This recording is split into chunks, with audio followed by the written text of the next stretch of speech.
On parle du fameux Novichok, cet agent innervant utilisé pour empoisonner un ex-espion russe et sa fille il y a 4 mois en Angleterre. Le Novichok, à nouveau mis en cause, cette fois dans l'empoisonnement d'un couple de Britanniques retrouvés dans un état critique à Amesbury, dans le sud-ouest du pays. Ce sont les services antiterroristes qui mènent l'enquête, Anaïs Cordoba, notamment pour savoir si le couple est une victime collatérale de l'empoisonnement des Skripal ou s'il a été volontairement ciblé.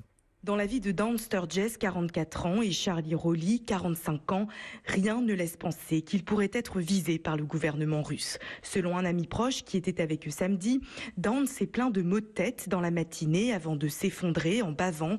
Quelques heures plus tard, Charlie, son compagnon, entre dans un état de crise. Il suait à grosses gouttes, il ne pouvait pas parler, il faisait des bruits bizarres et se balançait. Il ne se rendait même pas compte que j'étais là. C'est comme s'il était dans un autre monde. Il hallucinait. La police pense d'abord à une overdose car Charlie est sous traitement pour une addiction à l'héroïne. Mais devant l'absence de réponse au traitement et des symptômes similaires à ceux des Skripal, des analyses sont menées par un laboratoire militaire qui identifie le Novichok.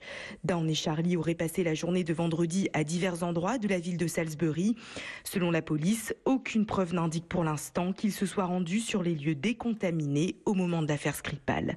Londres, Anaïs Cordoba, Europe 1. Et le gouvernement britannique se réunit en urgence autour du ministre de l'Intérieur aujourd'hui.